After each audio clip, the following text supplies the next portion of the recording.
La parole de Dieu est très claire lorsqu'elle dit que personne ne peut se moquer de Dieu, car la personne récoltera toujours ce qu'elle aura semé. Malheureusement, il semble que beaucoup de gens continuent à ignorer cela, et même à défier cette vérité, comme si rien ne pouvait leur arriver. Et parmi ces personnes se trouve la chanteuse américaine Lady Gaga. Lors d'une de ses tournées les plus récentes, l'artiste a pensé qu'il serait une bonne idée de profaner le nom de Jésus-Christ devant tout le monde. Mais ce qu'elle ne savait pas, c'est que des conséquences terribles l'attendaient. Et dans la vidéo d'aujourd'hui, je vais te montrer exactement ce qui est arrivé à Lady Gaga au moment précis où elle a blasphémé contre Jésus. Et je vais te montrer aussi d'autres stars qui ont fait quelque chose de similaire. Malheureusement, cette attitude semble devenir à la mode, surtout parmi les chanteurs. Avant de commencer, je voudrais te demander de t'abonner à ma chaîne. C'est très rapide. Clique ici en bas sur le bouton s'abonner. À côté apparaîtra une cloche. Active la cloche de notification pour ne pas manquer aucune vidéo que je publierai. Je veux t'aider à comprendre la Bible de manière simple et facile, d'accord? Alors, allons-y. Dans le livre de l'Apocalypse, chapitre 22, Jésus a dit quelque chose à propos de lui-même. Regarde ce qui est écrit.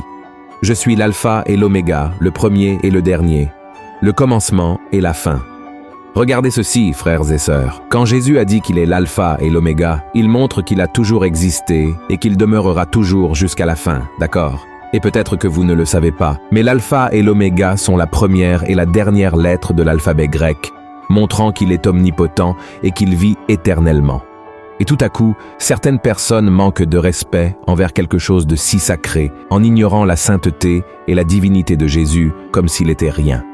Aujourd'hui, je veux parler non seulement de Lady Gaga et montrer c'est eux qui lui arrivent, mais je veux aussi montrer comment certaines femmes profitent de leur renommée, de leur popularité, pour se moquer du Christ. Et avant que vous me demandiez pourquoi je vais citer uniquement des artistes femmes, je veux que vous sachiez que cela n'a rien à voir avec le sexisme ni avec la discrimination. D'ailleurs, si vous voulez que je fasse une vidéo uniquement sur les hommes qui ont raillé le Seigneur, écrivez-le ici dans les commentaires, car je vais apporter un contenu très édifiant, d'accord? Alors allons-y. La première femme, Rihanna.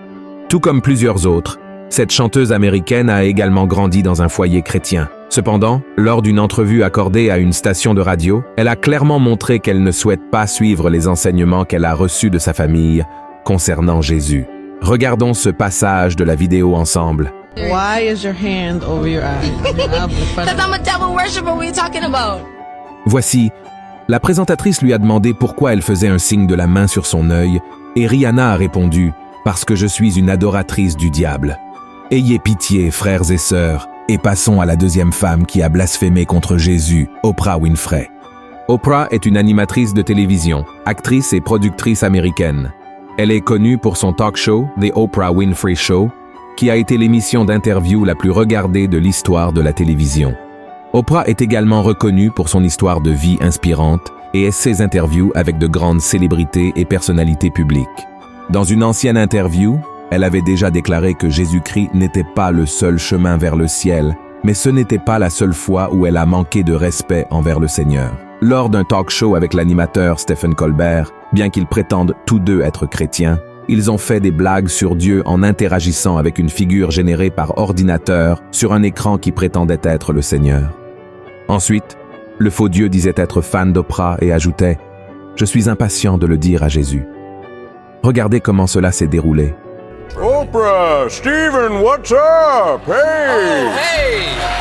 Hey, God, it's God, everybody. Give it up for the Lord. Hey, everybody! I just spit out my I'm gum. sorry about this, Oprah. I apologize. Can I help you, Lord? I'm kind of in the middle of talking to somebody important. Oh, I know, Stephen. I'm a huge fan. That's great to hear. I'm a big fan of yours too, God. I really am. Wow, Oprah knows who I am? I can't wait to tell Jesus.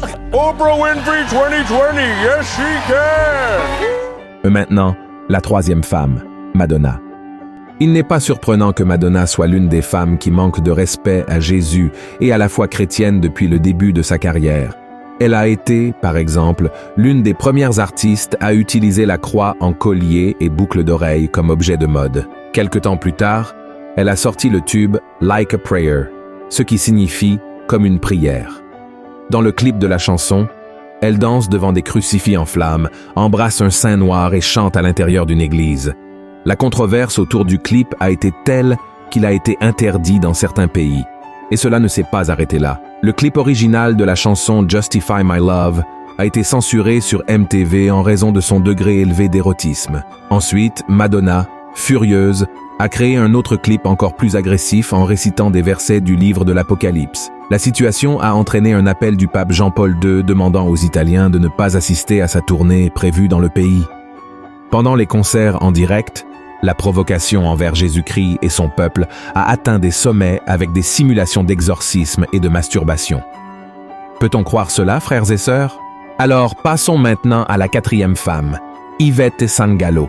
Ce dernier cas est le plus récent et s'est produit lors du dernier carnaval dans la ville de Salvador, au Brésil. Lors de sa participation sur le trio électrique d'Yvette Sangalo, la chanteuse Baby do Brasil a demandé à adresser un message à tous, disant que le rapt était très proche et que chacun devrait chercher Dieu tant qu'il le pouvait.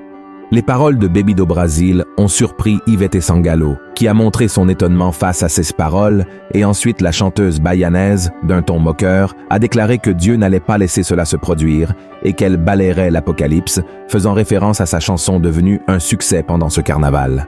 Après avoir dit qu'elle balayerait l'Apocalypse, Yvette Sangalo, avec un visage apparemment changé, a continué en disant « Je vais chanter Macetando, parce que Dieu envoie le Macetando maintenant. C'est le Macetando de Jésus. La puissance de Dieu est plus grande que n'importe quel commandement, que n'importe quelle énergie, parce qu'il est la plus grande énergie de toutes. » Et les conséquences de ce manque de respect d'Yvette Sangalo ont peut-être été récoltées 48 heures plus tard au même carnaval. Le trio électrique d'Yvette Sangalo a été impliqué dans un grave accident à Salvador pendant que la chanteuse se produisait et il a failli basculer. Selon les informations, un tube de dioxyde de carbone du véhicule a explosé, faisant 2 blessés.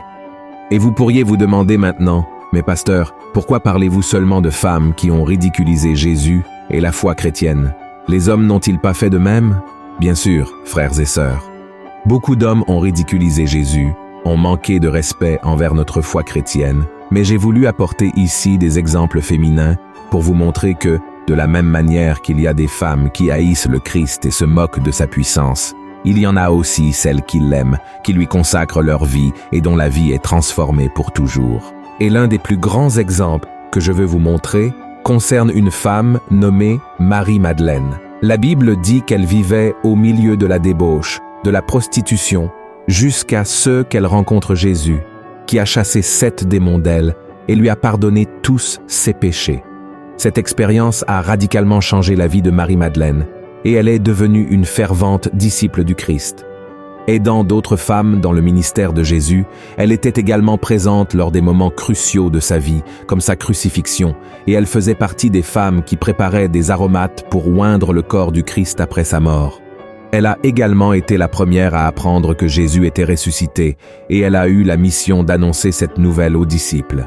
Face à cela, je veux vous montrer, femmes, que peu importe les erreurs que vous avez commises dans le passé, si vous donnez vraiment votre vie à Jésus, il peut transformer votre vie de manière incroyable et vous utiliser de manière extraordinaire dans la vie de personnes que vous ne connaissez même pas.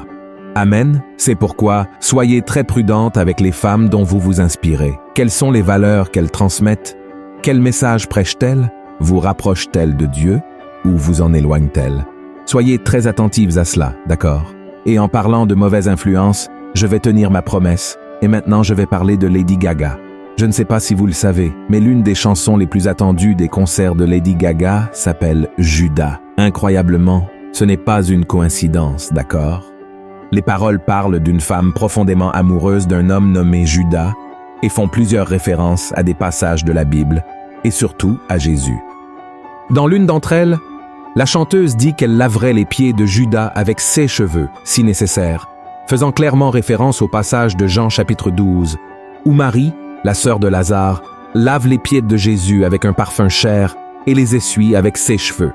Ensuite, dans la chanson, elle dit qu'elle pardonne les mensonges de Judas et les 3 fois où il l'a trahi, faisant référence aux 3 fois où Pierre nie Jésus et également à la trahison de Judas Iscariote. De plus, Lady Gaga mentionne le Judas de la chanson comme étant un roi sans couronne et elle dit que Judas peut l'embrasser s'il se sent offensé. Et enfin, elle déclare ouvertement que Jésus est sa vertu mais que Judas est le démon auquel elle s'attache. Regardez ce non-sens, frères et sœurs. J'ai déjà entendu beaucoup de chansons qui parlent mal de Jésus, qui blasphèment, mais aucune n'est aussi vulgaire que celle-ci.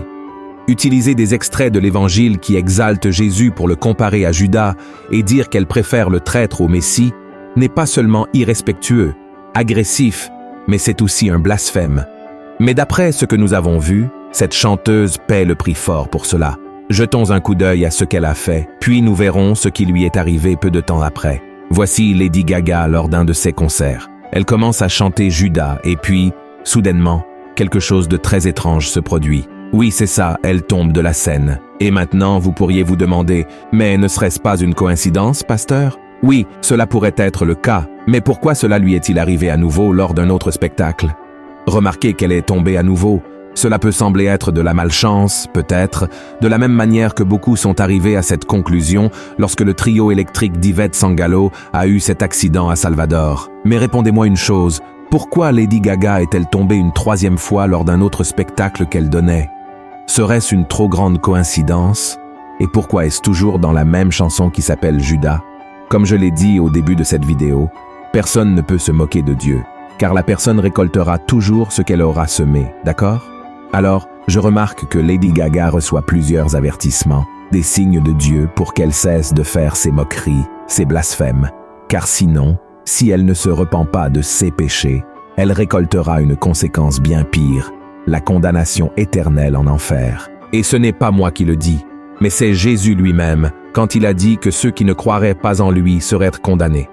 Donc, mon souhait avec cette vidéo est que vous, qui me regardez, que vous soyez femme ou homme, puissiez chercher sincèrement le Seigneur, vous repentir de vos erreurs et ne pas jouer avec des choses saintes. Jouez avec d'autres choses si vous le souhaitez, mais ne jouez pas avec le nom de Dieu, car le nom du Seigneur ne peut être traité en vain. D'accord?